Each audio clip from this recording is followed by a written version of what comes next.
Yeah.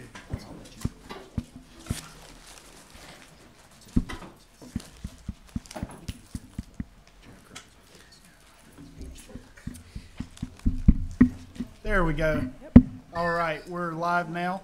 We'll start back, and Dr. Allen, you can introduce Wendell Falls Academy to us. Okay. The applicant appearing before the board today is Wendell Falls Charter Academy. This interview will be conducted by the Policy Committee and led by Stephen Walker. They are proposing to locate in Wake County. Their proposed grade levels and projected student enrollment are as follows. Year 1, K through 6, 615 students. Year 2, K through 7, 690 students.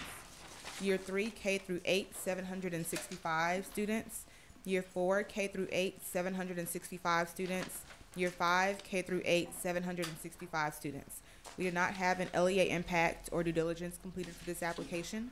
Pass, fail ratings are as follows. Mission, purposes, and goals, all pass.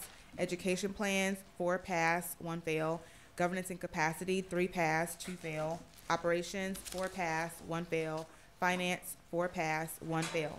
This applicant is requesting a replication. They are a repeat applicant. They previously applied for Cardinal Charter West. They did receive assistance from Charter Schools USA, and they intend to partner with that organization. So the applicant now has 3 minutes to introduce themselves and the members of their board and their role. Hi there, board. Thank you very much. I'm Alan Taylor. I'm chair of Triangle Charter Education Association. We have a currently operating a school in Cary, North Carolina, Cardinal Charter Academy, that we are very happy to report that we just got our 10-year renewal about a month ago. I guess it's not final yet, but Not till next month. not till next month, so I'm getting ahead of myself. Any case, I've been involved since with the founding of our board almost 7 years ago now. I have lived in the Triangle for over a decade. I have my bachelor's in finance from the University of Tennessee, and I'm quite excited to introduce you to the rest of our board, so we'll quickly go through some introductions. Hey, y'all just go ahead and line up. Yeah. That way we'll save time. All right, good morning, everyone. My name is Alex Krawczyk. I'm the vice president of our board. I am a founder and CEO of a local software company in machine learning and data analytics. I have served on our board here for 2 years, and I participate on our board because I want to be active in our community and give back, especially to education. And speaking of which, I'm a lifelong learner, recently having completed my own master's degree in predictive analytics from Northwestern University. And I'm very data-driven, and which I use to complement our board and our board activities. Thank you for having us here today. Thank you. Good morning. My name is Christie. I'm the secretary of the board. I have 4 children, 3 who are at Cardinal Charter Academy. Prior to family times, I did work in the biomedical engineering field with a master's degree in tissue engineering. And I'm very passionate about parents having the choice and parent involvement in the schools, and that's what I bring to this board. Hi, I'm Lea Teague. As many of you know, I have been a charter advocate for most of the past 5 years. In addition, I sit on 2 charter boards, this one and a school in Charlotte. I'm also helping several charter schools with their real estate needs as their real estate broker. Prior to moving to Raleigh, I was involved in commercial real estate. I'm a graduate of Clemson University, the national champions. Wait, I didn't get that last part. Can you say that again? Go Tigers. Yeah, there we go. Hi, my name is Elaine Shane. I'm a retired teacher, 36 years of education in the education elementary level. The last 13 years as an instructional resource teacher, a mentor coordinator for the school. I love being connected with education, and this is my chance to do that. A founding board member, and passionate about school choice, and I love the things we're doing at Cardinal and want to see these replicated in other places in the county. Thank you so much. I'm Drew Baumgartner. I'm the treasurer of Cardinal Charter Academy. I'm M&A representative for a subsidiary of United Health Group here in the Southeast. I've got a bachelor's in finance from the University of Notre Dame, an MBA from Marquette, and I've gotten involved with the charter schools because I believe in the mission of charter schools, and I want to be part of giving back to our community here. Hey there, good morning. I'm Becky Draper. I'm the principal at Cardinal Charter Academy. I should probably put that up. That's taller than I am. I'm the principal at Cardinal Charter Academy. I have a bachelor's degree in education, secondary education in English. I have a master's degree in educational policy analysis, and I also have a doctoral degree in policy analysis and educational leadership. I have been a teacher for 7 years, and I've been an administrator for the past 17 and a half. So this is my 25th year in education, and I am very, very, very excited to be the leader at Cardinal. I think that we're doing amazing things there, and I look forward to talking to you guys about it today. All right, well, let's talk about the application a little bit as a board.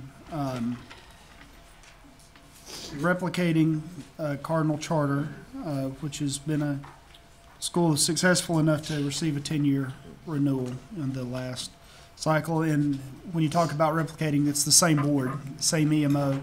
So I think they've shown from an educational standpoint what they can do. From my personal knowledge, I drive home by Wendell Falls almost every day when I go back, and I have been thinking to myself for the last 3 years, when is somebody going to apply to put a charter school right here? And that's exactly where they're saying that the location is going to be. This neighborhood has just, 4 years ago it was a field, and now you drive by there and there's hundreds and hundreds of houses, and there's about 250 houses under construction right now, just in this area that just directly surrounds the school. And so, I understand. I think 615. That's always a tall number, but I mean, I think you could technically get that just out of that neighborhood right there if if those students signed up. And then it's just a really growing part of Wake County. If you look how Wake County's grown, Wake County started off and grew some north and grew towards Cary, and then really started growing north and really grew in Cary, and now that growth is starting to go out towards Wendell and the Knightdale area. And I think. So a question that I think I'll have when we get to that point that has to do with operations is, do you think that this board tried to do this in Knightdale, tried to do something in Knightdale, and just nothing was really, they ran into so many trouble with local government that they think that they'll have the same issue in Wendell? And so I guess that's my question. No, Cardinal West was going to be an extension of the Cary one, and they ran into the issues with the Cary local government. So maybe you could just answer that real quick. Do you think the facility is going to be a problem like it was in Knightdale and Cary? I know you're going to say no, but convince me. Right. I mean, there's no way you're going to. It's going to be really tough. I don't know if we can do it. I mean, I know you're going to say yes, but explain why. We had the wrong strategy. I think you've probably recognized with a lot of different schools in the state that the real estate component of it can often be the biggest obstacle. We've come with a different strategy this time. In the past with Knightdale, you give us the charter, we're going to go find the location. We've done it plenty of times that our EMO has, and we can do it. It's tough. It's tough to get the zoning right. It's tough to get the DOT issues right. It's tough to find the land that makes economic sense, and we're very conservative with our finance estimations on that. So with both of these schools, I know we're just talking about Wendell today, very different in our application. We've actually identified property first. We have a letter of intent with the property. We are ready to go under contract upon receiving with hard money upon receiving a charter. The location that we have is a great location that's already zoned properly. We've already had the communications with the mayor of the city, and it's a different approach. We are not interested in any more one-year extensions to try to find the land to try to get these schools built. So both of our applications in front of you today are with a completely different approach of having the land in both of these instances that are zoned properly, that have the support, have the DOT issues already handled. We already have letters of intent. We're ready to go under contract. So we're hopefully taking away what our obstacle has been towards opening that school in Knightdale. So in Wendell, you'll be building a facility? Yes, yes. One of the things about this, I felt like the need was really well developed for this one. That it was very clear that there was a need and the support for it. And you don't always see that. I thought the granularity of the data that they were able to provide was pretty impressive. My concern is if the school is located within the housing development, is it going to have the diversity of the Wendell area? I believe there are a lot of Hispanics. Sherry, I can't hear you. You never can hear me. We're going to get a microphone extender for Sherry. At you. So, well, and I think y'all, should answer that. I mean, I don't want to get where I'm talking so much because I know the area, but go Well, ahead. a couple things. We're not in the development, but we are outside. We were concerned about that as well. Part of our application is a weighted lottery to make sure that we're serving those That is youth. true. 15%, I believe. To start at 15% as a floor. So but that was a concern to us as well. We've sat in front of you for both of these applications and talked about the diversity that we are striving for in our schools. I'm happy to report that the majority of our students in our Cary location are non-white. We have certainly identified that in Wendell as well. We have a marketing plan that's going to go to Head Start centers, go to community centers, to really identify and engage the community and get those applicants.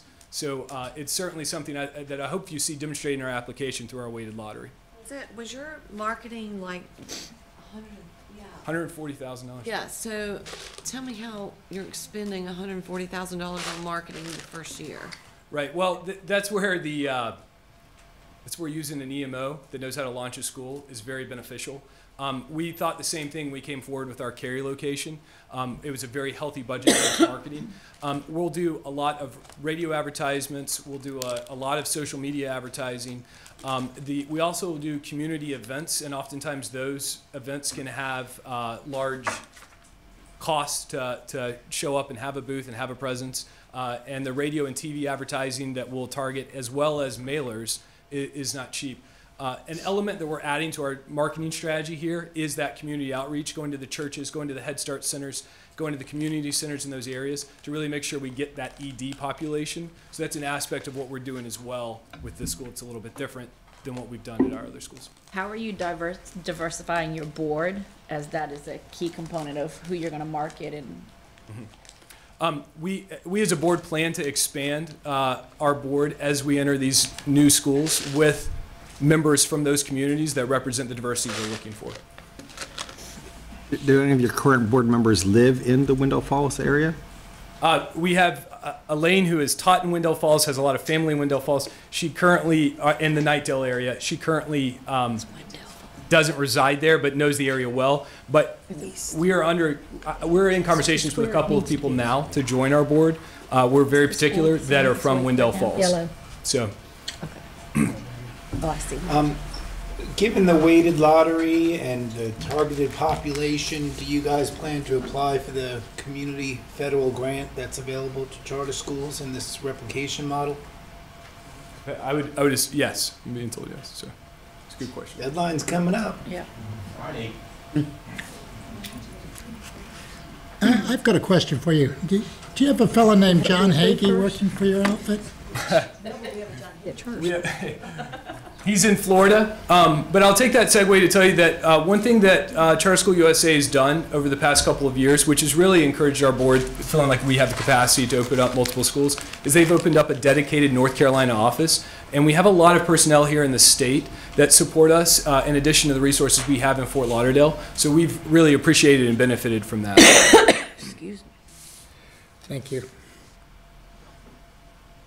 All right, well, let's continue on. How about mission purposes and goals?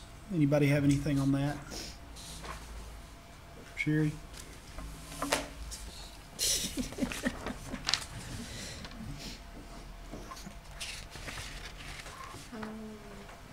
Yeah, mission and purpose.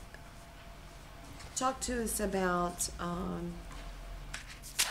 you're infusing the technology and who's creating your personalized learning plans. I'm assuming teachers are going to track them. And then a little bit about success time. What does that look like? The first part of your question was regarding technology. The current technology model is not one-to-one because we believe in the power of the teacher to lead the classroom. It is technologically enhanced, and that's how we prepare our lessons. Teachers utilize smart boards in the classroom. We also have 5 dedicated laptops that create centers within every classroom. We also have 5 iPads, which is another center that students can use. We will have 4 to 6 mobile computer carts, and we also have 2 dedicated computer labs in the school building.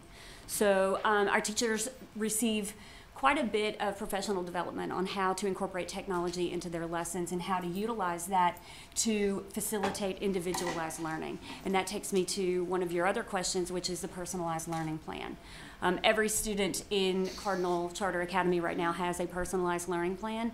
It looks very different from a kindergarten standpoint to a middle school standpoint, but it is an expectation that every student in our building has one. At the middle school level, for example, the students create that at the beginning of the school year with their end of grade scores from the previous year and with their NWEA data from the beginning of the year to sort of form a baseline score. And from that, they will then create the goals that they want to achieve for that school year. It is built into success time, which is another one of your questions. Every student every day has success time built into our daily schedule. And our schedule is a little bit longer than traditional public schools to incorporate that success time. And so during success time, once a week, the students will revisit their personalized learning plan, talk about their goals with their teacher and with their peers, see if they need to adjust those goals at all, and then incorporate the current grades that they have in the classroom into their personalized learning plan. So it's very organic. It is very much a part of what we do at Cardinal to try to get our students to buy into their own learning. So success time, is it remediation, enrichment, whichever the student needs? It's all of those things, yes. It's Success led by time. their classroom teacher? Yes, ma'am. And also with the support of our curriculum resource teacher, math coach, reading coach, our MTSS specialist, our EC, case managers, all of the support staff that we have available push into success time. And it is really targeted for 3 different levels of student. It's targeted for our really exceptional students who need enrichment. It's also targeted to our really low students who need remediation, and then the students who are on the bubble as well. Who develops the personalized learning plan? Is it a team at the beginning of the year and it's revisited throughout the year? Who is that team? Who makes up that team? At the beginning of the year, teachers get together within their PLC, and there's a template that we use. It's pretty standard, especially in grades 4 through 8. The template looks pretty standard. It's different for elementary students, but the teachers create that with the help of our curriculum resource teacher and also our reading and math coach based on the data that we got from the previous year. Excuse me, what was Cardinal's school's report card grade for 18 or 17, 18? We're B. Thank you. Mm-hmm. So And that's what you're replicating? Yes. So given that you're replicating Cardinal Charter, I mean, every school, there's always things that you want to do different or wish you would have done better. So what things do you feel like you don't want to bring from Cardinal Charter do differently, possibly with Honestly, I feel like we, over the past year and a half that I've been at Cardinal, we've been able to put together a really strong team.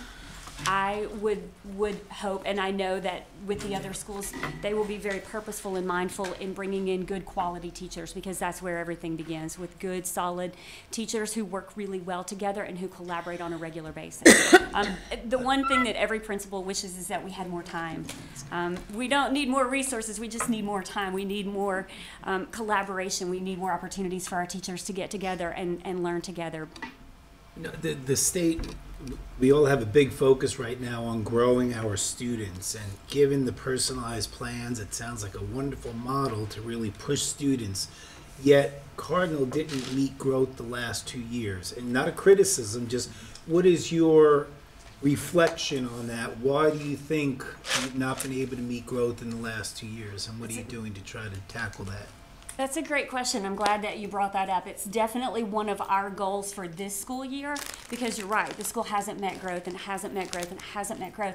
One of the reasons for that is because our students come to us really high.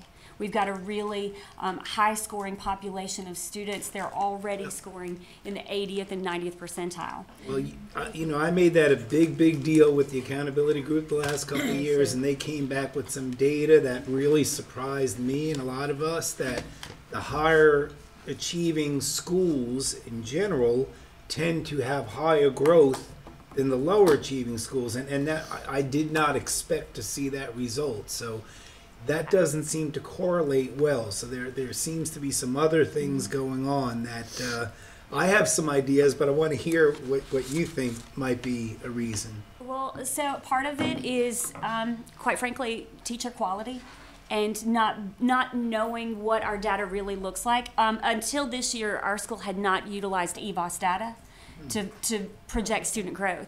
So we did, just this year, we did a deep dive into our EVOS data and have prepared reports for every single teacher based on that child's projections. And I think that was something that our teachers had never seen before. They'd been using MClass and NWEA and end of grade scores. So we had a lot of data. I don't necessarily think that we had the right data.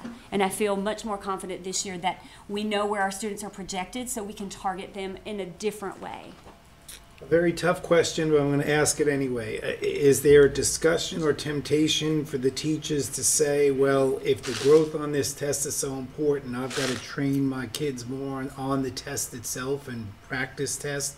Is that something you feel is pushing your teachers in that direction, or you try to avoid that? Well, I feel like that's always the pressure for teachers, but we really, also this year, one of our big goals is to implement character education and service learning and creating well-rounded students so that we're not just focused on the test at the end of the year. We want growth and we want proficiency, but we also want to make good people. We want to create good citizens, and I feel like we're doing a really good job of that this year as well. Thank you. What other questions do we have? We've kind of moved into the education plan some, so anything else on the education plan? What are the curriculums math curriculum, language curriculum that should be used, science? We follow the North Carolina Standard Course of Study, and we use, do you want to know specific textbooks and things that we use? Well, I'm assuming you're going to use whatever Cardinal's been using. Mm-hmm. So yep, the same curriculum maps that the North Carolina, that follow along with the Standard Course of Study. Is there a particular math program you use or a particular literacy piece that you have? We use Imagine Math, we use Envisions, we use Reading Plus, and Lexia.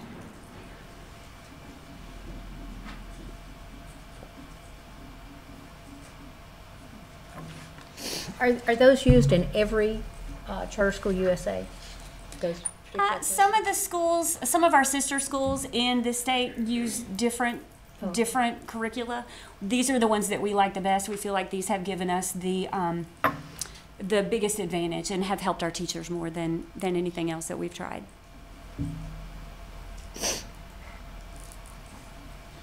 I'd like to ask one question. I've never asked this, but do y'all have, do any of them have trouble recruiting teachers? Because I keep reading about teachers are leaving North Carolina, and I know there's some new ones that are coming along all the time. And I wonder if there's just as many as there used to be. You know, it used to be women didn't have many choices, so one of them was being a teacher.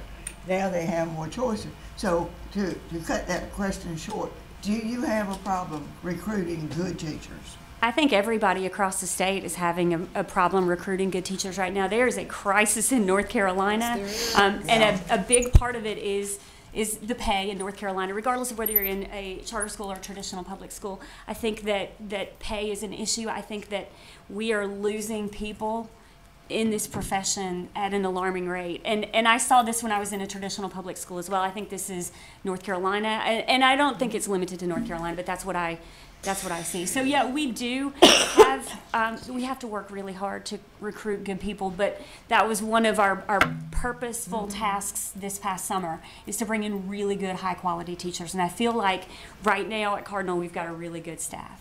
Do you think that the charter schools are taking away some of them from the regular schools, and so they're left with whatever's left?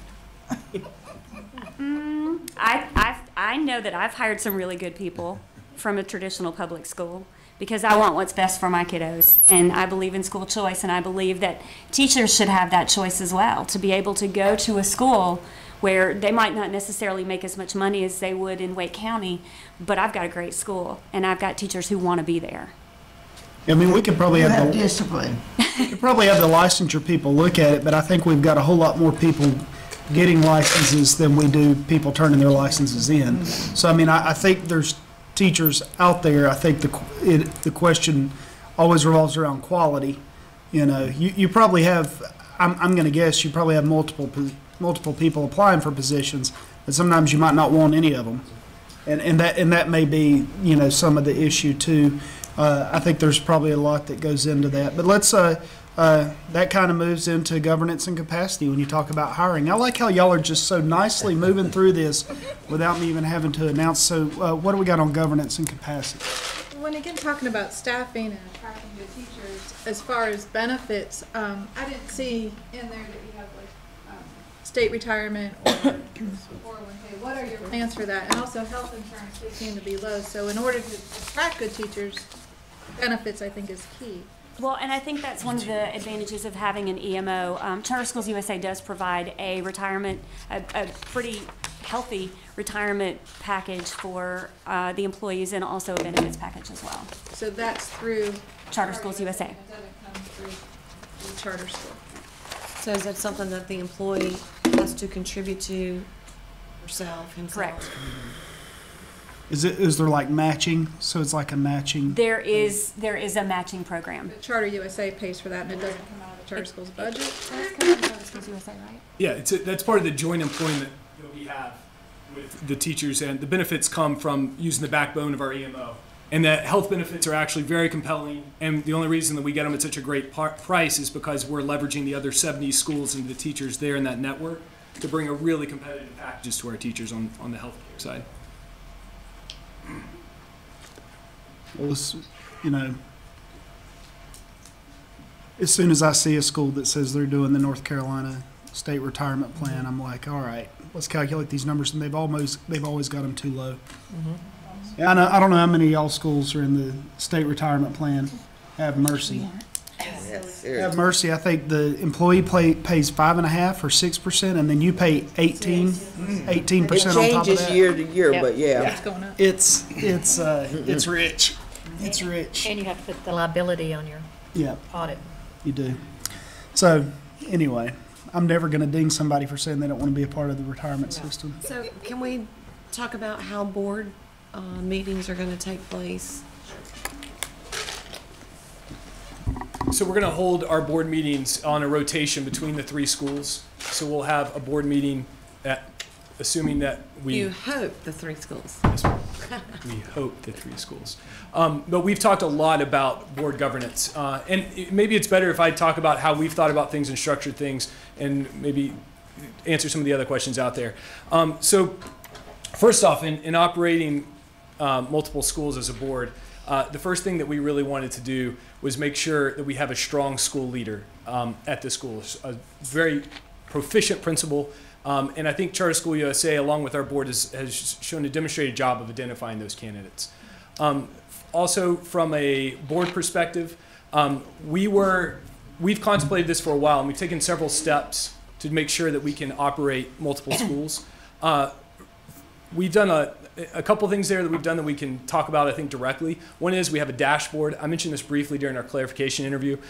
We have a dashboard that identifies our financial health, our student academic success, our facility health, our cultural health, and every board, at the beginning of every month, we get this pack in advance, and you can quickly look at those areas and see where there's something that needs a little bit more attention this month, and then make sure that you spend a little bit more time during that board session diving in deep.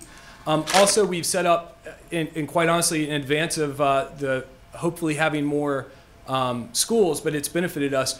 Our finance chair has a pre-call with the finance folks from our EMO before every board meeting. Really pours through. As you saw, we have very knowledgeable folks that are in M&A that are on our board that that go through all of our finances in advance of the call. So not only during our board sessions do we get a report from the EMO, but we also get a report from our finance chair, and has already picked apart things that we should sort of pay attention to.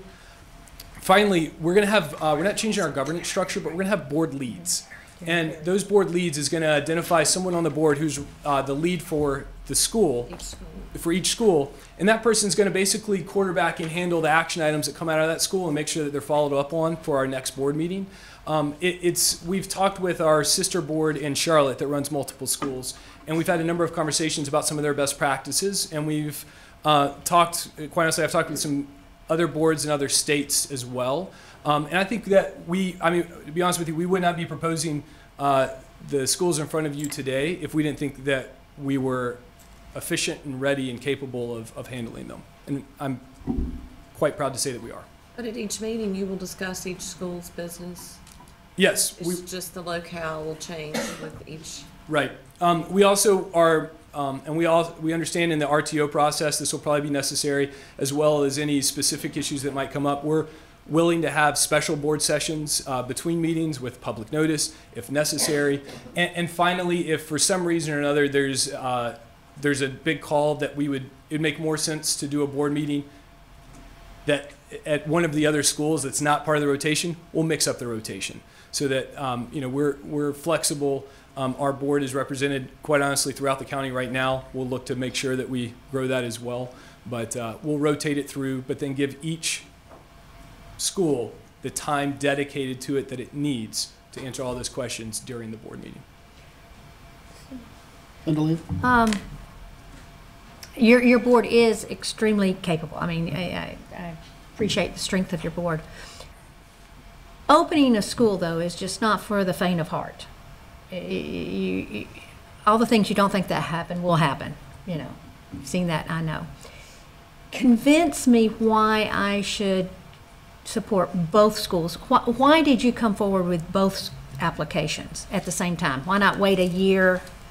Yeah, we've identified these two markets as well as the Cary market since we formed our board 7 years ago. We've had an application for North Raleigh 4 or 5 years ago that didn't get passed forward, and then we had a Nightdale application as well so this has been a mission of our board. Why now? There is no question that our obstacle as a board is finding real estate and being able to move the dirt and open up the schools. We don't think it's a governance problem. We know our EMO, who operates 70 schools across the country, can handle it. They've increased their resources here in North Carolina. Our problem is finding the dirt, getting it under contract, and getting it zoned properly.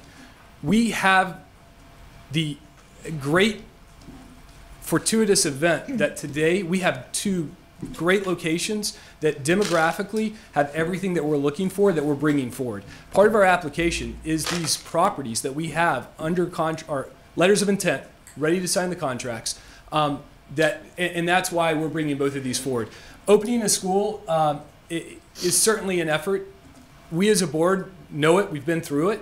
We've been through it in a longer process in the Nightdale case and in the Cary West case. So we're aware of that. Our EMO has opened up, and the development company that we're using, Red Apple Development, has opened up multiple schools in a single year many times before. So we think from a capacity standpoint, we're equipped to do that. And why we're doing it now is because we have the real estate. And quite honestly, I think another few years down the road, a lot of this is going to be pricing out. The real estate's going to price out charter schools from opening. So that's why we're very excited about having them here today. You may have answered this, and I'm sorry if I missed it. You've got the land. What do you foresee for the zoning? The zoning, it's already zoned properly. Already zoned. It's already zoned properly. Yep. These properties are ready to move.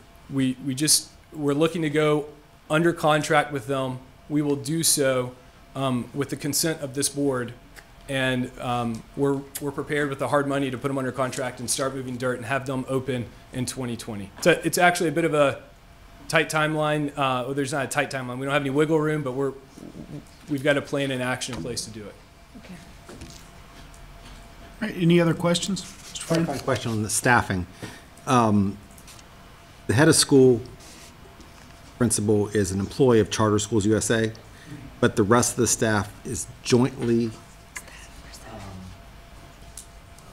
managed or employed by you, the board, and Charter Schools USA? Like, talk to me a little bit about that. Yeah, so the offers of employment and any termination come in front of the board.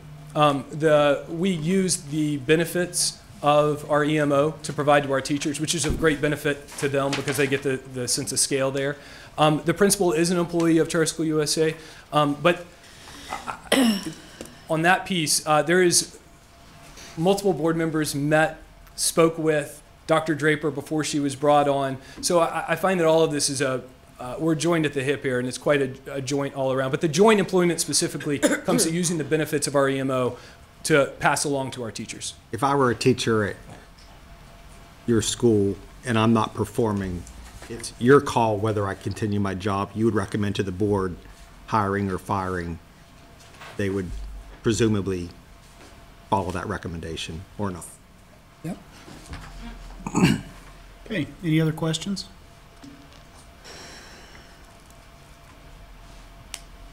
All right. Well, any discussion? Motions?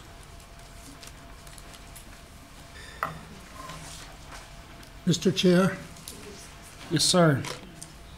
7 years ago, Cheryl and I got into a bit of a tiff over Charter Schools USA. When I think the first application, the old council turned down 4 Charter Schools USA partnered applications, because we didn't understand the concept of the EMO and the nonprofit and the relationship between the faculty and Charter Schools USA and the board. I think that, actually, I stormed out of here and almost got thrown off the council for muttering under my breath. I can't imagine that my colleagues. I know that's never happened since. But since then, Cheryl and I have become amigos para siempre, as we both have understood the model, and Cardinal Charter Academy and some of the others have performed so well and done so much for our North Carolina public school students. So I'm not going to make the motion. I think I'm going to sit back, but I'm going to be supporting both of these schools and tell you once again, we couldn't have a better partner than this nonprofit board and their EMO, Charter Schools USA. And North Carolina would be a lot less without these partnerships and these schools that Charter Schools USA have the deep pockets to be able to provide our kids and the relief from our taxpayer pockets. That being said, I move that Wendell Falls Charter School be moved to ready to open status. Second that. All right, we got a second. Excuse me, did you second that, Cheryl? I don't know. I'm trying to decipher all this to see if that was the nicest sounding I told you so ever. I don't know. Amigos para siempre. I don't know. You may not like what I have to say the next time. All right. All right. Well, we have a motion and a second. Any discussion or debate? All right. All in favor? Aye. Any opposed? The ayes have it. And we will be recommending to the State Board of Education that Wendell Falls Academy go on into the ready to open status. So thank you. And now we will be introduced to a totally different group of people, the North Raleigh Charter Academy Board. Hey.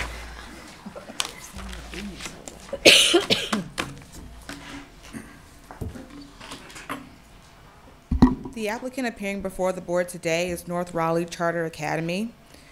They're proposing to locate in Wake County. Their proposed grade levels and projected student enrollment are as follows. Year 1, K through 6, 615 students. Year 2, K through 7, 690 students. Year 3, K through 8, 765 students. Year 4, K through 8, 765 students. Year 5, K through 8, 765 students. We did not have an LEA impact or due diligence completed for this application. Pass, fail ratings are as follows. Mission, purposes, and goals, 4 pass, 1 fail. Education plan, 4 pass, 1 fail. Governance and capacity, 4 pass, 1 fail. Operations, all pass. Finance, 4 pass, 1 fail. This applicant is requesting a replication. They're a repeat applicant. They previously applied for Cardinal Charter West. They did receive assistance from Charter Schools USA, and they do intend on partnering with this organization. Okay, unless you want to introduce yourself again, we're going to just move on into that. And I think I'll go ahead and bust this open with, I think, the question that everybody has is, we just moved to approve a school right here, and there's nothing around, but now you want a school up here where there's a whole lot of charter schools. So explain to us how there's actually an educational need for another charter school in that area, and how you're going to get 615 students in your first year K-6. Yep. So a couple of things. I want to remind everyone again that we have a weighted lottery, and our weighted lottery is going to begin with 15%, and we look to graduate that as the years move on. We want to serve a diverse community, and we consciously made the decision in our site location, while there was actually some, in some ways, more attractive sites a little bit west of where we chose the Capitol Boulevard route because it serves a more diverse population than where we could have gone moving a bit further west. The current charter schools that are there, the wait lists are 1,271, 920, 754, and approximately 1,800. There is, the thing that map doesn't show is the density of people in the county. There is a ton of multifamily development going up on that Capitol Boulevard route. There is a lot of diversity. The school location shows a non-white majority within a 5-mile radius of our school. We want to replicate that in our school by putting in a weighted lottery as well. We've talked quite extensively about our transportation model from there. The demand, I think, is in the area. It's a very highly populated area. It has some of the most multifamily developments that are going into the county are still being developed on that Capitol Boulevard route. So I feel like there's a great need in that area. You have to remember, as a board, there's a couple of steps we have to do before we even get to an application. And that's that we have to convince our EMO, who's going to put forward a lot of the financial backing for this, that there is a need. A lot of that, the data that you guys have complimented in our application, is through that due diligence process of going through and demonstrating a need for this to be open. We have to make it through that EMO first, and they saw the need abundantly. And quite honestly, from a straight financial risk perspective, we believe that it's even a little less risky than the Wendell. Population is there. It's not that it is building and they will come, which is a little bit more of the Wendell story. So I feel like that there's a demonstrated need there. We're going to serve a diverse population, something that the current charter school makeup and some of the other schools aren't there. Finally, we're going to have a traditional school year calendar. There is no public or private public or charter schools in that area. They all operate on a modified schedule or a year-round schedule. So we also feel like we're going to get some pent-up demand of some parents looking for a traditional schedule in our offering as well. All right, questions that people have? Comment. Comment? Yeah. Comment, yeah. I appreciate the effort that they are going to reach out to all kids. I really do. However, I've been here a long time, so I remember having to have a meeting across town that we had to have that wasn't planned to get them an approval on an acceleration that didn't happen. I remember Nightdale, that didn't happen. I feel like let's get another one up, and then we can look at more. I'm not feeling 2 new schools this year. 1's hard enough. 2 is mammoth, and I would also like to see you guys have, meet or exceed student growth before we say do another one and do another one. The growth part of that is huge to me, that students are moving. And it's only going to be harder when you're managing 3. And I say that because I know.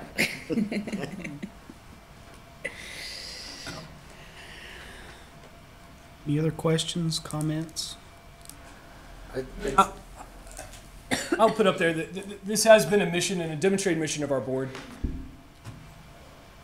And it's really tough to find the real estate to open up these schools. That is exactly why we had the problem in Cardinal West, and it's exactly why we had the problem in Nightdale.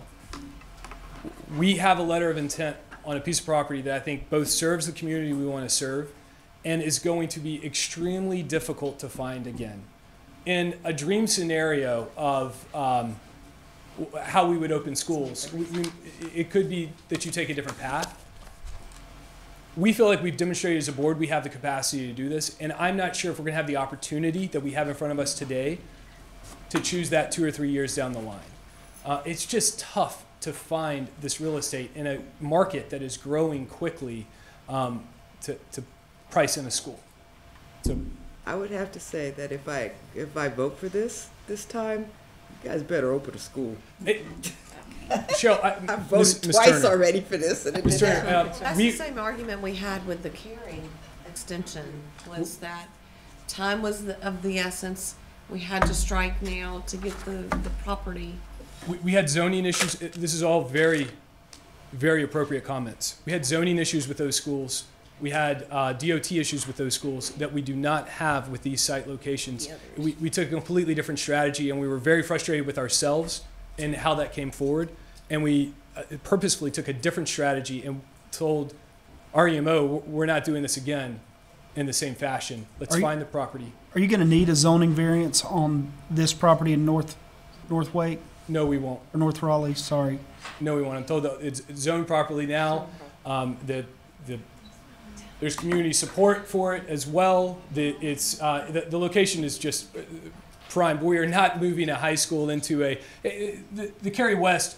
There was a lot of backlash that we're going to have 2,000 kids going in and out of a residential neighborhood. That's not the situation that we found. We've found spots that have very easy access from very thorough boulevards for entrances and exits, which is the chief concern with a lot of these DOT issues. So it's just not the situation that we were in with the previous two. And I'll take this moment to say I thank you guys for your confidence in the past, and I'm sorry that we did not deliver on those schools. It was very frustrating for us, and that is not the situation that we're in today. I greatly appreciate the fact that they did not give up, and they went back to the drawing table and figured out what they needed to do so they don't run into the same problems again. And they had that extra step that most schools don't have. They had to sell their EMO on why this was going to work. And an EMO is not going to just willy-nilly say, well, you know, we blew it last time, I don't know if we're going to do it again. They're going to make sure they've got their ducks lined up. So to me, that's the biggest positive they have going for them. They came back, they're tenacious at it, they see the need, they've lined up the properties, and I think it's a great model. Excuse me, I've got a question. Just parenthetically, is the partnership with Charter Schools USA, is it based on the K-8 model, or are you still doing high schools or wanting high schools in North Carolina? At this time, K-8 seems to be the focus we should stick with. So there probably won't be another Cary West. And we've also moved to a slightly smaller size in our model as well. So while our Cary location is buffering around that 900 kids and 1,000 kids, these models you'll see are slightly smaller. When you just take a few hundred kids off and you get into that 750 range at maximum capacity, it makes a lot of the budgeting process easier. It makes a lot of the recruitment process easier. That last 20% becomes difficult in the model, and we've adjusted that accordingly. And that came up often in our, interviews in the past, and I'm thrilled to see that they did adjust those numbers to what I think is a much more economical, optimal point on the curve. And I thank you for that.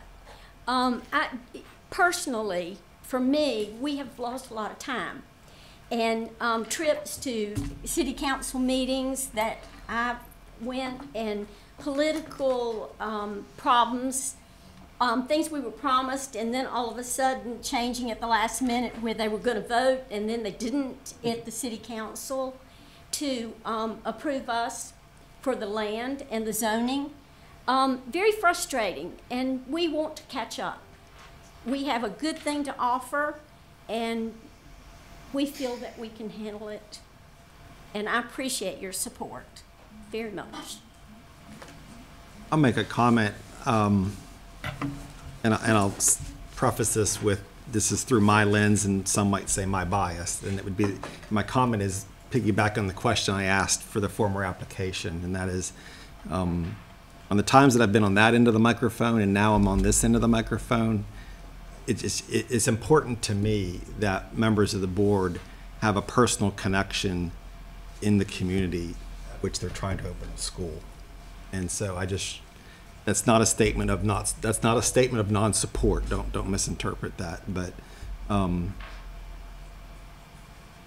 do feel strongly that the board should be reflective of the very community they're trying to, not just reflective of, but at least some of the members be part of that community. And Bruce, we said we were going to expand, but I also like to point out we had 2 African-American members of our board as well. They both had to leave for personal reasons non-related to the school. And so we've lost some of that. We made the conscious decision about having applications forward and wanting to get members from the North Raleigh and Wendell area to join our board as well.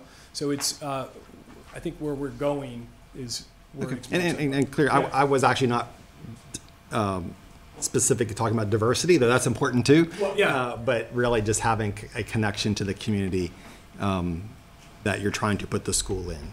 That that's just my bias. I would not be on a board trying to open up a school in Charlotte.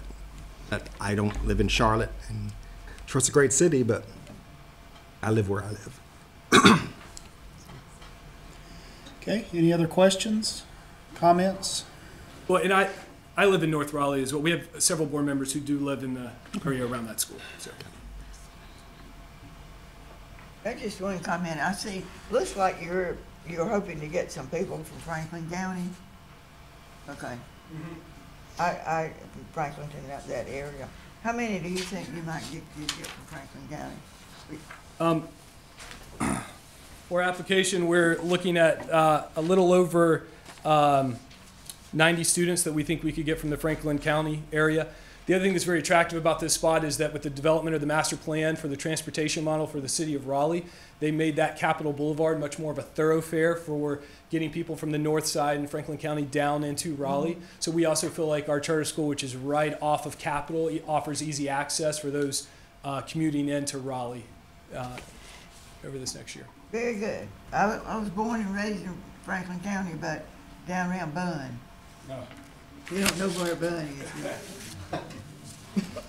Alan, can I ask a question about Cardinal? It'll be relational, you'll see. Several of the evaluators in the applications ask about, each year you had given your number of applicants and number of recommitments from current students at Cardinal, and those have gone down each year. Can you explain what might be happening? A couple things. So the first part is when we were at 1,100 students at the school, that was a little too big. We consciously wanted to come down off of that number. Our school rating was for 1,200 kids, but at 1,180, we were like, this is too big. Secondly, when we were unsuccessful in opening up the high school, and when we were very transparent with we sort of were unsuccessful, made another run at it with Cary West, but we lost a good group of parents, especially from that middle school years, just with different expectations about wanting a high school. We have talked internally and believe that the sentiment at the school now with our sort of rising grade levels is that there will not be a high school. And so we don't expect to see that drop off happen from that as well. So you're going to, basically your middle school program will stay strong and there won't be that other expectation. So of high school. You're attributing that to the... There's no question we saw that fall off in that 7th and 8th grade when they realized that we weren't going to be successful in opening up at high school. Are you looking at Cardinal having an enrollment of about 800 and keeping it there? 900, I think, is our goal. We are that facility is larger than the facilities we're going to build at these other schools. That facility can handle a bit more. It's also a very densely populated area. So our target there is just right at 900 or right over 900. We're well equipped to handle it at 800 if we need to as well, though. So.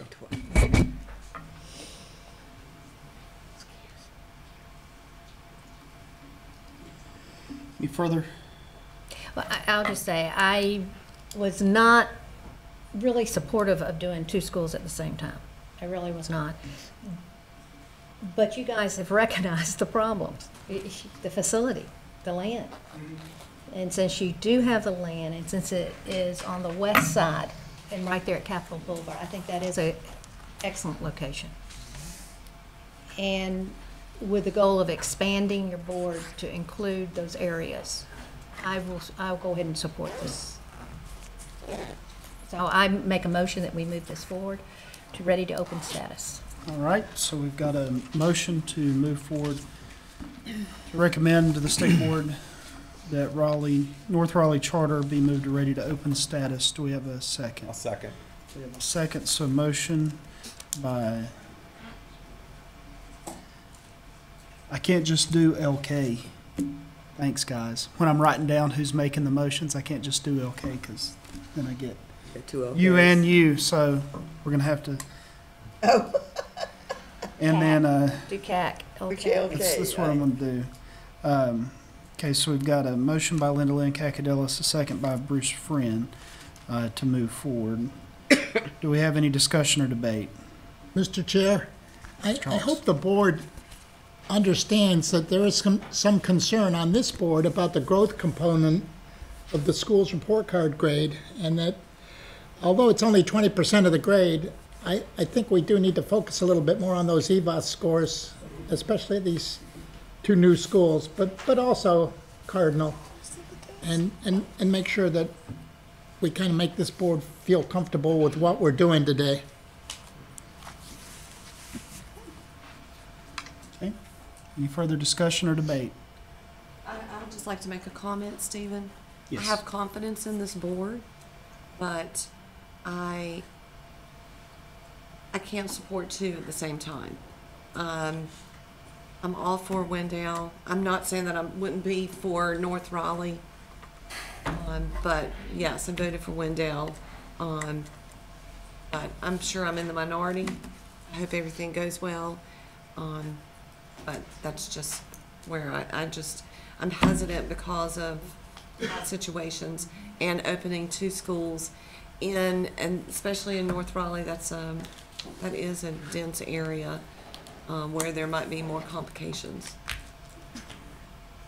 Any further discussion? If not, all in favor of the motion to move the school as recommended for ready to open status to the state board, raise your hand. All right, all opposed? So we are 1, 2, 3, 4. That was 5-4. Is that what I got right? Or let's see. Hold on. Let's vote this one more time. 6-4. 6-4. All right. We'll just call. Let's make sure we've got it right. Let's just do a roll call vote. Okay. Can we do that? Just to make sure we get the number right. Bruce Friend. Yes. Cheryl Turner. No. Lynn Kroger. No. Heather Montana. Yes. Stephen Walker. Yes. Linda Lynn Cacadelis. Yes. Tammy Sutton. No. Sharon Reeves. No. Phyllis Gibbs. Yes. Alan Hawks. Unequivocally, yes. Okay. So yes, the Let's motion forward. passes 6-4. Guys, please don't come back here and tell us you want to delay. Please. On either school. We will advocate the board's position, Mr. Quigley and I, at the state board meeting, and hopefully they will agree with the majority. And, we'll see. That's our job is always to advocate. So, all right, thank you very much, and congratulations on 2 recommendations. So, congratulations. A lot of work ahead. Yeah. Good luck. Good luck. I think we can do it. Mr. Walker, we're a little ahead of schedule. Right. And I've asked Dr. Wells, who's the Director of Federal Programs, if he would come and speak to the board about TSI and CSI in the funding. All right. Is he was here? kind, yes, he just. All right. Yes, please He do. was kind enough to break out of an important meeting to come talk to us. All right. I think this question kind of came up yesterday with some information that we were given.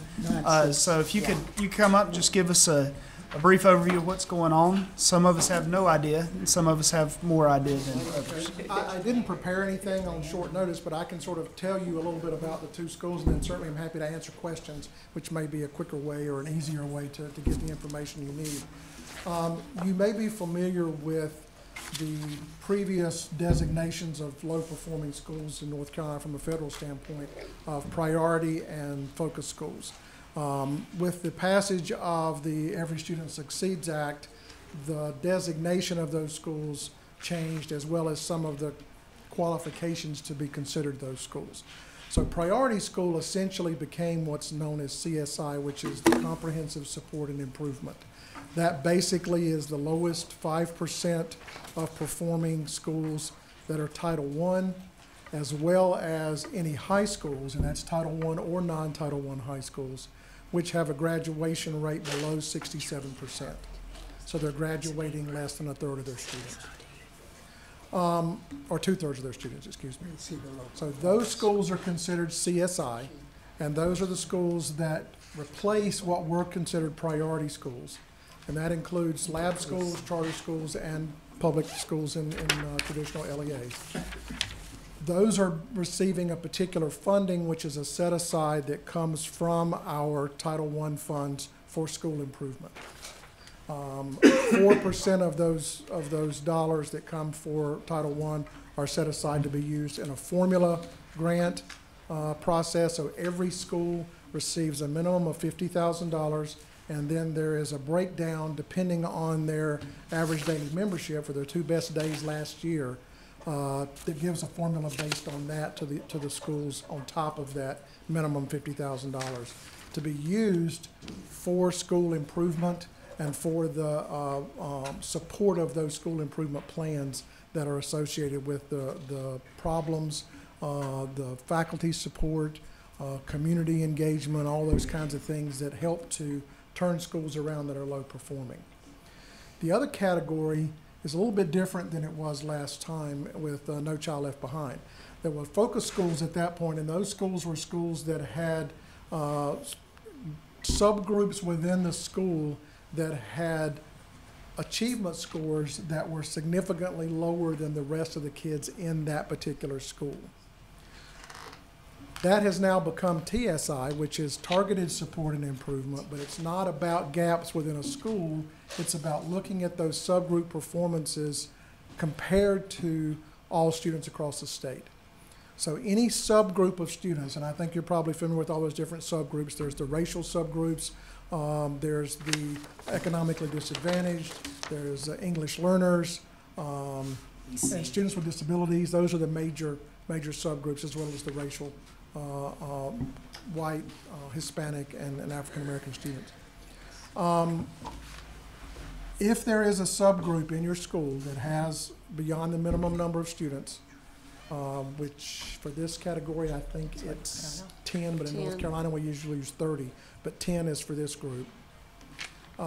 If you have more than 10 students in this subgroup, and that subgroup's scores for academics is lower, or is at or lower that 5% cutoff mark for the CSI schools, then those are considered targeted support and improvement. The big difference I think we're seeing with TSI schools in North Carolina is for focus schools, which is the closest similarity we had under No Child Left Behind, there were a couple of hundred of those focus schools. For targeted support and improvement schools, there are 1,634. Wow. That's out of 2,500 public schools, plus the same, it's about the same percentage in charter schools. I don't have that exact number, but it's about the same percentage in charter schools. How many did you say, 1624? 1,634 for out of the traditional schools and charter schools combined. And charter schools combined. How that breaks down for charter schools, I don't have that number in my head, I'm sorry.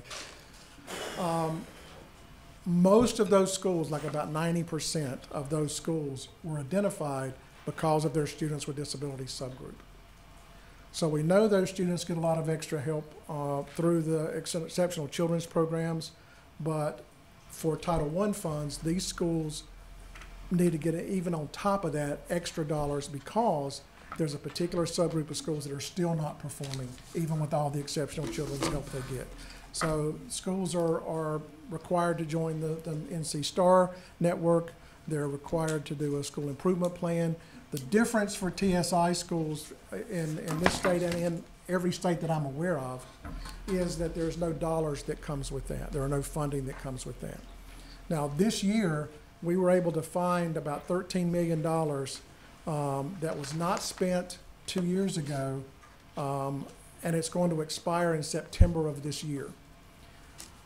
So we have decided to give a little bit of support because there's so many of these schools and some of them we're not expecting to have to deal with this. We're going to divide that $13 million amongst all those schools that request it. All they have to do is just send us a one-page, we'd like to have this, and give us some assurances of how the money's going to be spent. It's some check boxes they have to check. And what we've said is we'll give you these dollars to use to provide specific staff development for your staff to deal with that subgroup for which you were identified.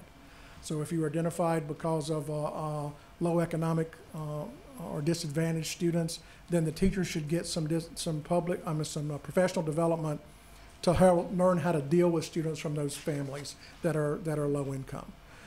If it's because of English learners as a subgroup, they would get special training in working with those students in the regular classroom. The same with students with disabilities, how to work with those in your regular classroom. So you could use it for professional development. Since all schools are required to get NC STAR training, then they can use that money to send staff for this training. The training doesn't cost anything, but there's sometimes travel cost, and if a teacher has to go during the middle of the day, they can use this TSI grant to pay for substitutes. It can also use it to receive or to contract for comprehensive needs assessment, for someone to help lead them through strategic planning activities to get a better plan, to do sort of a root cause analysis and see what we can figure out might be leading to this particular subgroup having difficulties, so we can develop interventions to address those. But they can't use it to pay for staff. They can't use it to buy materials and computers and books and those kinds of things, because it's a one-time, it's going away pretty quickly. If every school requests this that qualifies, it amounts to a little under $9,000 a school. So it's not a lot, but it's about giving you a little bit of a start, a leg up on dealing with these schools over the next, these students over the next 3 years that they're designated for this school. The one thing we've been able to do with Dave's cooperation is that we're bringing all of those CSI and TSI charter schools to Raleigh at one time. We're going to give them some information around TSI, CSI, and the requirements that associate with that, and we're going to train them all in NC STAR so they'll have that requirement met. It'll all be done February 20th. They'll be taken care of. Everybody's good. So that was an opportunity that we were able to put together between our two divisions that we think is going to benefit everybody, and we're going to take care of that on the 20th. So with CSI, those dollars will be there every year until the school exits or until we evaluate and reappoint or redesignate schools, and that happens in 4 years. So there won't be new schools identified next year and the year after that. Once you're identified, you're on the list for 4 years and have 4 years to work your magic and do your interventions and do whatever you do with students to try to move them off of those lists. Is that the same for TSI? You're automatically on the list for 4 years? It's 3 years for TSI, but we'll do a new list every 4. But you can come off after 3 years if your scores are high enough. But schools could be added if they weren't previously. No. Well, they could be in 4 years, but not between now and then. So next year there won't be any schools added to that list. You're talking about the continual. Actually, either list. The comprehensive support and improvement or targeted support and improvement schools were identified this year. There'll be new lists identified 4 years from now. But between now and then there will be no new list. So we're just one of the lucky ones that got identified this year? I'm sorry? I said we're just one of the lucky ones that got identified this year. Yes, ma'am. So, and how do you, for TSI, how do you get off the list? You have at least 2 years. It's a little bit complicated, and I don't have it all in my head. You have at least 2 years in which your scores are above that 5%. For that subgroup. For that subgroup. Or you have no other sub. So what could happen is you could come off because your students with disabilities scores have come up and you're not on the list for them. but your African-American students could drop below, and you could be re-identified in 4 years for that group. First of all, let me say, we're just thankful that charter schools are included in it. Because we often, if you're not scoring and you're not making it, we close you down. But this also is very interesting in the fact there's some schools that we've recommended for non-renewal and some schools that we are very concerned about that are getting quite a bit of money. Mm-hmm. And those dollars will come to them every year, and if they do close down or if there is some change in the status of that school as a operating school, for instance, if it merges with another school or something like that, then the dollars wouldn't necessarily come after that because they wouldn't be there. But they would be getting quite a bit this first year, yes. Well, I'm looking specifically at Hope Charter, and they've already decided they're going to work with PAVE. So would those dollars follow to PAVE? We've been talking about that, and I'm not sure how we're going to settle that. We need to talk with Dave and the accountability folks. Because we know that they're not going to be there next year, and because this year the money is just now coming out or about to come out, it hasn't actually hit for everybody. It's supposed to be a planning grant because it's only a couple of months left for this school year. The first year is supposed to be a planning year, and if they're not going to be able to implement what they plan, that may be a way for us not to spend those funds there, but we need to check and see. The law is pretty explicit. If you qualify, you get the funds. But I think we can make an exception in that particular case because they're closing, and that's my recommendation, quite frankly. Mm-hmm. But I'm not sure that we've got to get some lawyers in the room and some finance folks in the room and see what we can do about it. But for those schools that are struggling a bit but are still hanging in there, they will get these funds. Now, if they don't spend them, they will come back and be redistributed to other schools. So it won't be lost unless they just misspend it, and then that's another issue. And the way they're spending the dollars will be very closely watched? It's supposed to be, they have to propose how they're going to use it and put it in their budget as they put in their applications for all the funds, just like they would for Title I funds. Okay. And then schools are monitored on a 3-year rotating basis, and we're prioritizing those schools that are either they have some sort of high risk, like for instance financial struggles, and or low performing schools are getting a priority in terms of monitoring, hopefully more frequently, if we can develop the capacity to do that. And the eligible schools in either category have all been contacted? There's been a public list out since October, and most of them have all been contacted. I know that Dave has contacted all the charter schools that are on that list to get them in line to come on February 20th for that training. Okay. All right. Does anybody else have any questions? Is it a reimbursement for funds? It's in their budget, and if it's in their budget, it's been approved, and they can spend it right for what they said they were, but it's right. not a reimbursement. Right, type. and then it can be audited, of course, and if funds are spent inappropriately, they would be requested back, but it's not a reimbursement grant. Is it based on their student population? It's $50,000 minimum, and then ADM comes into play in terms of what goes on top of that $50,000. Yeah, I just have the list of. Yeah. Yeah, could you send there's two lists, one list that has the charter schools that are receiving the money, I think, or all the schools. And then the other list is the eligible schools. I don't have that list. The schools that have been designated, that list would be on our website under the accountability section if you want to find it, or I can send it to Dave and he can distribute it around. I did, it didn't come up. But if they're CSI, they will get the funds. They don't have to do anything to get it other than put their information in that they put in for Title I. Okay. If they get Title I funds, they would get it. If they're TSI, they have to request it, but the request is a short one-pager, which they haven't gotten yet, where it's out there being reviewed, and they should get it probably in the next couple of weeks. They'll turn that around, and all they do is list the name of the school and check those assurance boxes, and they'll get it. But we're thinking some folks may not request that. If that's the case, then rather than dividing 13 million over 1,600 schools, it may be divided under 1,500 schools or whatever. So they may get a little bit more, but some schools that don't think they can use it or don't think they need it won't request it. Is that also that application or that form on the website? Not yet. Like I said, it's being reviewed at this point. Okay. And then when it goes up, it will be on the website. Okay. School's been notified that funding's available? Yes. We had regional meetings that LEAs and charter schools were invited to, and that will be a part of the morning presentation on the 20th for those schools that maybe didn't get to a regional meeting. We also had a webinar. So we had regional meetings in all 8 regions, and then we had a webinar that they were all invited to. Still, some folks missed it. We know that happens. But we're going to do that same presentation again in the like 9 to 12 or 9 to 11 hours. Everybody in the first identification, 1,600. Okay. Anybody else have any questions? I would like to comment that Dr. Wells, we really appreciate the support that your division has been giving our charter schools and notifying us of these things. And I think the fact that we were on the same team to report to Dr. Hall has really helped. Great. Well, it's been great, and Dr. Wells is supportive. Thank you. I've been here 5 months, and one of my sort of mantras is collaboration with the other departments.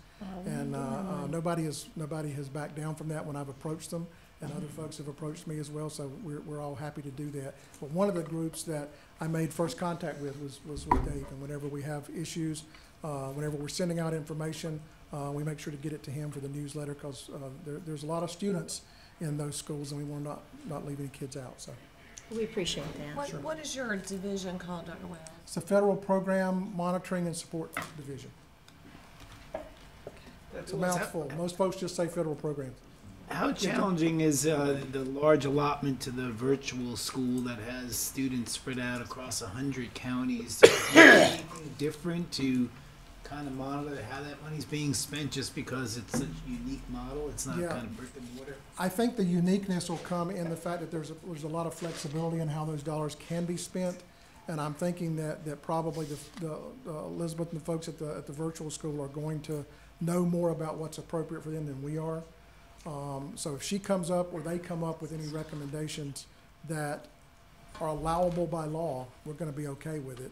And it is going to be challenging. I think that probably for those guys, the biggest expense might be actually bringing in all kinds of training for their folks, and then some tutorial support, maybe software equipment, software materials, that kind of thing. But that's their call, whatever they think will work. And it will be challenging. The good news, I think, is that, first of all, it's a lot of money, and if you need it, it's good to have it. If it's more money than you can spend, and in some cases it will be, the dollars don't go back to DC just yet. They'll come back to us, and we can redistribute them to those schools that do have large needs and have more. You know, maybe I shouldn't say this publicly, but I'm going to. You know, I love the EMO models because they do some great things, but I think we got to be real careful that funds aren't being supplanted versus new expenditure. And I Absolutely. don't know how to monitor that. And all of these dollars are supposed to be, not only is Title I money supposed to be supplemental rather than supplanting, but the school improvement funds are supposed to be even on top of the Title I funds. Because, you know, they're supposed to be for those Title I schools with extra needs. But they can be used for a lot of things that would be, I mean, professional development is so crucial. And the biggest problem, I think, with professional development is not paying for the professional development. It's getting the teachers there or the professional development to them and covering their classrooms. Or in some cases, what a lot of schools have chosen to do is to do it on teacher work days, or to do it during breaks in the summer, extend the year a couple of days for teachers and do some training and pay them stipends so that they can get additional funds for being able to go to those trainings. Thank you. Sure. Any other questions? Thank you very much for coming Always in. available if you need anything, and certainly your schools can get in touch with me through Dave or directly, either one. All right. Sure. Yes, sir. Okay. Williams is here. Dr. Williams is here. That's good. Let's do one thing, and then we'll jump to her, because lunch isn't here yet. They're setting up right now. They're setting up now. Okay, so let's do this one thing, and then let's do the RTO update, and then we can break for lunch. And I think a couple people have a phone call, conference call at noon, so we should be right in on that time. We'll go ahead and let's talk about the Three Rivers ADM vote. Legal has gotten back with us on that and says that OCS and legal can address it administratively, that this board doesn't need to take any action on it. And because I know the question is, well, what's it going to be? Under their assumption application, the number was 276 for 2019, 2020, and that seems to govern on this, the charter and the assumption agreement. So that'll just all be handled administratively unless somebody feels the need for us to do something that can all be done here. Sure.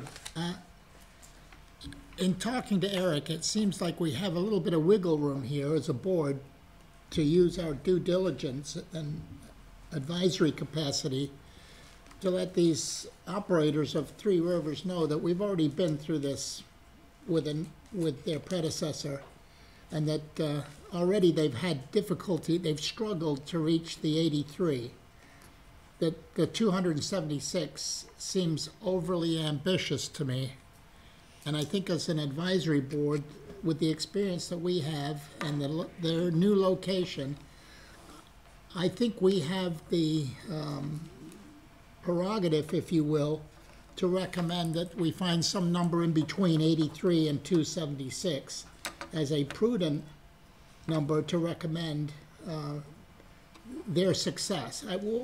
What we don't want to do is get in another situation where they collect a third of their state allotment this coming July for 276 and then get back into the same situation as Heritage did, having spent way more of their allotment for numbers that they couldn't possibly achieve. So I'm thinking that it would be reasonable for us to recommend some number between 83 and 276 that we believe would be reasonable and prudent given their situation, rather than just give them carte blanche permission to collect for 276 students in July. I'm very uncomfortable in this situation recommending that we go ahead and leave this entirely to OCS. I think OCS needs a little bit of guidance here, and as a board, I think we could help them out here. What are y'all thinking, Dave? That's a great point, Ms. Hawks. We could do several things. We could say whatever the number was in their assumption, ask FBS to put them on month-to-month so they don't get prepaid for anything. Assuming that would be a possibility. Or we could do the 150 that Mr. McQueen asked. 175. He's only asking Yeah, for 175. 150 to 175. I think we go with what he asked for. Yeah. Yeah, and I think OCS you could do that. You could say, okay, they're gonna, and is that something is it a decrease in ADM? Do we need to approve, or is that something that y'all can do?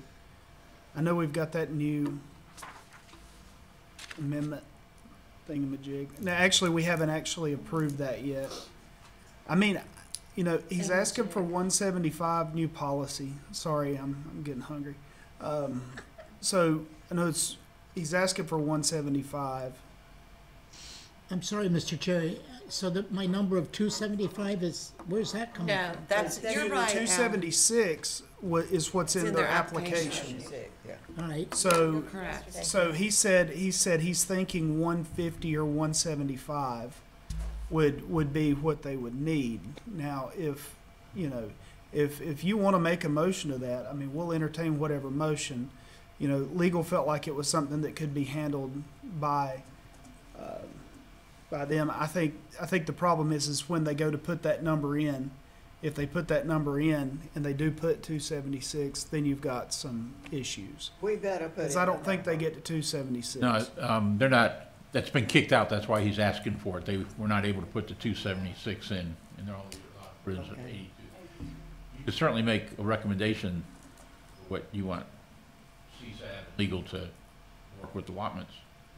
Okay. Well, I guess my concern is we don't want to give them so much rope that they accidentally hang themselves by being overly ambitious here. At the same time, I don't want to constrict the number so tightly that it doesn't allow them, if they do get a a lot of applications, and their marketing is strong, and I want to see them succeed. I mean, I'm still uncomfortable with this assumption process, but given that we've voted for it and they have the assumed charter, I think we need to use our good judgment and experience as a board to help them succeed. Do you need a motion? If we're going to make a recommendation, yes. What is the consensus? 175? Is everyone comfortable? I said 175. I mean, that's what he was, Mr. McQueen. Asked did it. for. Alan, would you be comfortable with That's 175? double what he's got. 175? More than double what he's got. Right. So if we recommended, say, no more than 175, are we being too restrictive there if he gets So I think 200? 175 is, I think that's good. I mean, I think the 175 was giving him the wiggle room from 150 is what he's thinking they'll be, and that gives him the 25 extra. So I make a motion that we ask for Three Rivers to be allowed to have an ADM of 175 next year. I second it. got a motion and a second. Any further discussion? And this is just a recommendation to OCS, is that right, or is it Right, a and if recommendation they need to take it to the state board, operator? they can take it with our recommendation, but legal doesn't think that it would have to go to the state board. So, all right, so all in favor then, say aye. Aye. Opposed, no. The ayes have it, and that does that. All right, we're going to, while they finish setting up lunch, we're going to have Dr. Williams give us the 2019 RTO school updates. I think this is our first 2019 RTO update, isn't it?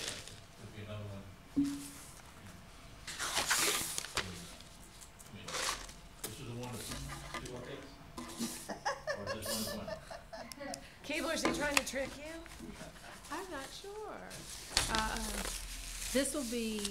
This is the first update of one for this kind, and then there will be additional updates as we get further in the enrollment process.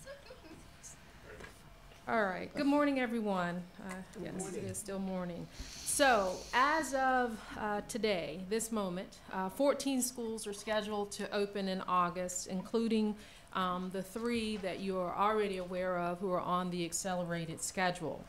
You have received a report that provides the 11 non-accelerated schools, projected enrollment, and year 1 grade levels, and that is projected on the screen for you now if you're unable to access it at your computer. The report also provides the number of applications that each school has received as of February 5th, and gives an update on the status of the school facility and provides an estimated date that the board is expecting the certificate of occupancy for each one of those facilities. 4 of the schools have pending amendment requests, and you will see that noted by a star in the notes column, and in I think in all 4 cases it's the last statement in the notes box. So Apprentice Academy High School of North Carolina is one of those 4. They are requesting to, or will be requesting to, open with their original year 2 numbers and original year 2 grades. But they did not make that request when they requested to delay. So right now we have them opening with grades 9 through 10 with the approved 225 student maximum, but they are going to be requesting to open with grades 9 through 11 with an approved maximum of 375 students. Carolina Charter Academy has asked for and already received an amendment to open with their year 2 numbers, but they did not want to open with their year 2 grades. So right now we have them scheduled to open with grades K through 7, 448 students, but what they would like to do is open with grades K through 6, their original year 1 plan, but with the year 2 number of 448 students. In which school's that? Carolina Charter Academy. Okay. Do you know where exactly they're going to be located, Keebler? Carolina, Southern Wake. Southern. Uquaverina, I think it was. Okay. Right Is around that Angier. It's not far. It's closer to, it's between, it's like on the Wake County Harnett line as you get close to Anger. Okay. Actually, the address actually might be Anger. Anger is in both And- counties. Is Andrew in both? Yes. But I'm not sure if it's Fuquay. It's down in that area. Yeah, I believe it is an Angier address. The third school with the pending amendment request is Discovery Charter School, who you are well aware of. Discovery is in the second year of their delay. They have finally Found a home? found a temporary home that they can stay in as long as they would like. The landlord has given them approval to do that, but right now they're hoping to only have to stay in there 1 year, maybe 2 at the most, as they continue to fight the legal battles for the permanent home. But they are, because of the size of their temporary space, they have submitted an amendment request, and that is pending state board approval to open with 200 students only instead of their approved 352 maximum. And 200 actually takes them back to their original application when, before all of these facility issues started, they were originally planning to open with only 200 students. So now that is what they have requested, and the state board will vote on that request next month. And then finally, the other school pending amendment request is, with the pending amendment request, is Westlake Preparatory Academy. You will see that their approved projected year 1 maximum is 615 students. However, they will be submitting an amendment request to open with only 175 to 200 students, because they have also had to find a temporary space, and that temporary space will only hold up to 200 students. And we'll, was that? Pardon? Westlake. Westlake is the In school Lincoln. there in Lincoln County. Will be. Did you say they were gonna start with 600? Originally, the plan was 615 students. 2. Because of facility. They don't have one. They can't leave. They've submitted an updated budget with that amendment request, right? They will be, yes. So. A little bit different budget. Yeah. Yeah, how about that? 6 of the 11 schools on the list are already in a delayed year, and as I mentioned, Discovery is in its second delayed year. If we move on from those schools just for a moment, on page 3 of this report, you will see that other schools are listed. 4 of them were scheduled to open in 2019, have requested delayed opening until 2020. And Anson Charter Academy, which is currently in its first delayed year, has actually will be in the process of requesting a second delayed year. And then finally, you'll recall Cardinal Charter Academy West Campus relinquished its charter in August of 2018. So that rounds out the 2020 cohort of, or excuse me, the 2019 cohort of schools. I'd be happy to answer any questions that you may have about them. What was the other school that we approved that shared board members with Anson? Originally, that was Monroe, but the 2 boards are no longer the same. Anson has had a complete turnover of its board, except for 2 people. And Monroe has a completely separate board now. And how's Monroe doing? Monroe is progressing on schedule. Do they have a location yet? Mm-hmm. Monroe, yes. Keebler, are these delays primarily because of zoning issues, or are there other issues? Zoning hasn't been a major problem overall, but it is primarily because of facilities, yes. Is Anson's because of facilities? Anson has a facility. Anson's issue, I believe, is its board. Do they need to come talk to us, given that it's almost a whole new board from the one that was here when we approved it?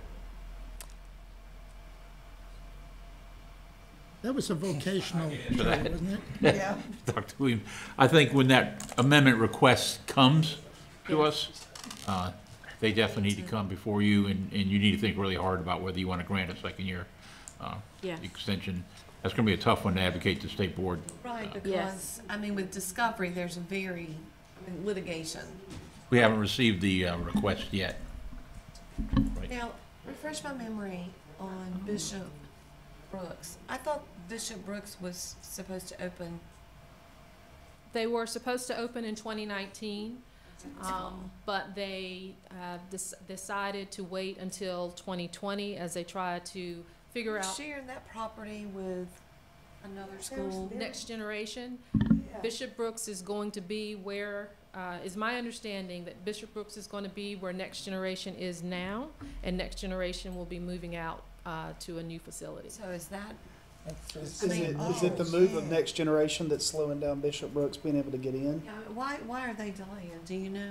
They had, and actually you may recall, they were originally going to ask for an amendment to change their enrollment so that they weren't competing with Next Generation, because they were both schools were supposed to open K3, and Next Generation did open K3, and so Bishop Brooks was going to ask to open 4-6, I think, but then they rescinded that request and submitted a delay request instead. So I think they're just trying to figure out how they're going to work that network of schools. Well, I'm So pretty now, sure do you we brought remember those. we held that? Did we not bring this up? We asked.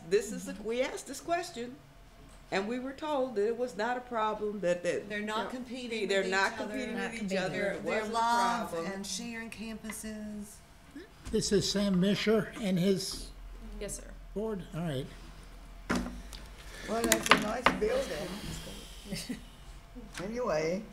And Kaleidoscope. Kaleidoscope also told us that there was not No no problem with facility. Well, Kaleidoscope has apparently had some major facility issues. Their Are they request the one is that's just come in. Mooresville? Uh-huh. Out by. Right. That The was high angry school at us Montessori. Because the first year we didn't. Yeah. Which also already has enrollment articulation amendments approved, even though they're going to be asking for a 1-year delay. I think it's important too that you look at the schools that are just now starting on their facilities. I am. Some schools that are going to be really tight. Steel Creek Prep is There was a lot starting. of them, Dave. The facility is confirmed by the end of February. There was like 4 of those. They're not going to be Charter. ready by August. Even Apprentice Academy.